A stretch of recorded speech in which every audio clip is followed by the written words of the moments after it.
Have you seen it? Oh, yeah? Okay, please. The first question is, God is all merciful and compassionate. How do you explain earthquakes, tidal waves, etc.? There are many ways of looking at things. If we think this physical body, this physical possession, this physical life is all there is about life and the universe, then of course we will think God is so careless, destroying things, taking lives from people. But if we see things in a spiritual way, if we trust in God's wisdom, then we know everything is all right. Everything is perfect. That is another way to look at it. More practically speaking, we also are responsible for all the disaster in this planet. Not all, but many of them.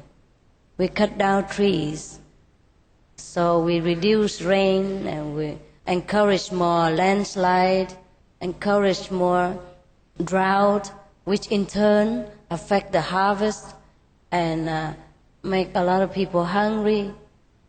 And we test atom bombs here and there, everywhere. We interfere with the stability of this globe, of the way it vibrates and changes and turn, yes. And we cause many of the unspeakable disaster to ourselves. But then again, okay, we may blame God, it's all right, the guy is there, convenient. But whatever God takes away, He gives another.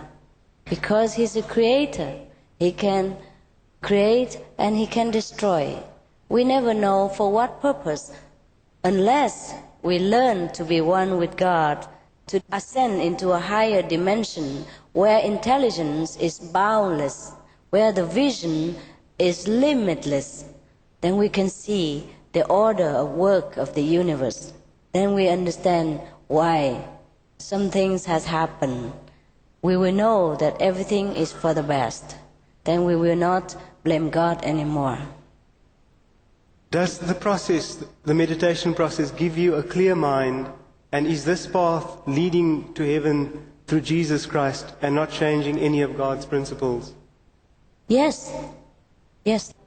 The meditation help you to see yourself clearer, because when the mind calms down and left behind and the physical body is forgotten, then we reveal ourselves as our true self.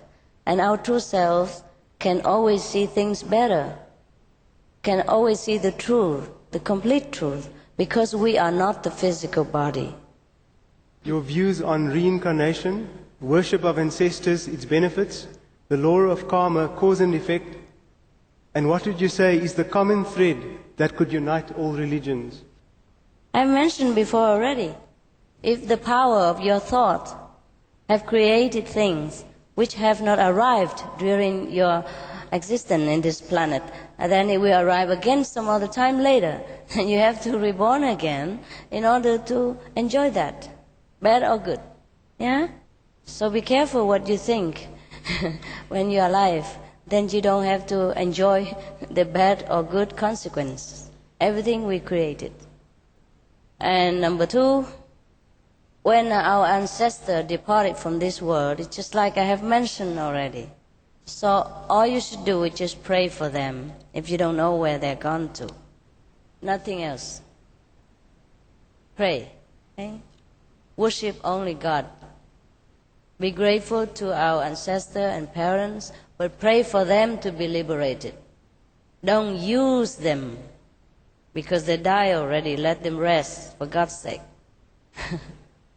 Don't pray to them for prosperity, for protection, for whatever material gain that we want to extract from them.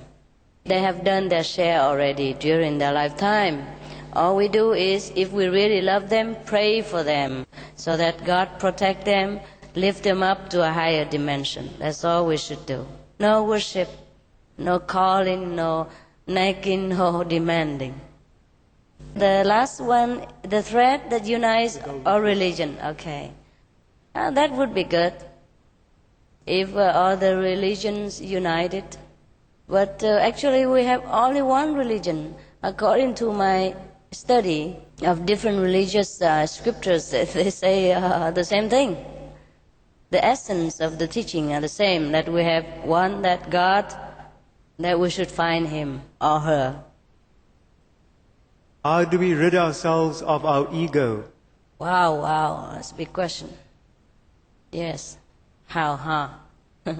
Only when we see God on a daily basis, only when we see the splendor, the greatness of our Almighty Father, then we feel that we are nothing. Not only we feel nothing because we are humble, just we feel that we know that nothing is really important in this world to compete or to snatch or to make trouble to ourselves. Because we know heaven is near. At that time, our ego has no place to grow. He just died by himself. No food. Yeah? Because we don't care for blame and praise anymore. We don't care much for material gain. We have them, we use them. We don't have them, we're satisfied with what we have. At that time, the ego will die. Is there such a thing as evil spirits? There are such things as evil spirits. As I have mentioned earlier, those who are not prepared themselves to walk the way of God, they might be confused, they might be very frustrated in the loneliness of the wandering world, without guidance, without noble thought to even nourish himself. He will turn into nasty nuisance spirit for a while only, until his anger die down, or until some angel come and get him somewhere else where he belongs. And the devil is not really an entity. It is a collective power of negative thinking. And that can be very big obstruction to us in spiritual practice as well as material survival. This concentrated negative power could be felt sometimes when we try to reach God, when we try to do some really beneficial work for mankind. Because there are some other people who think the opposite of this goodness and noble way. So this power of their thought create this so-called devil. Yeah? Otherwise, there is nothing such as devil exists. It wasn't created in the beginning.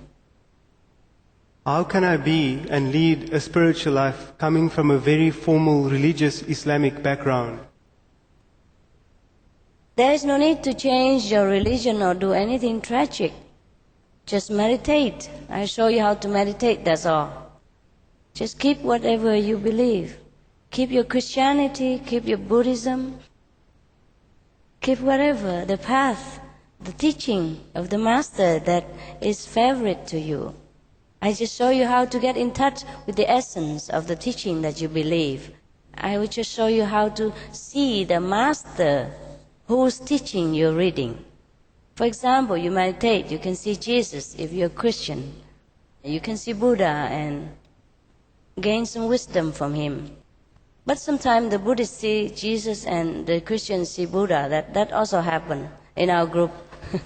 Yeah, it happens all the time. God makes big jokes. But nevertheless, when we ascend into that level of consciousness, we don't care. We know that they are all one. Yes. So we befriend with them all, and they are all very friendly to us too.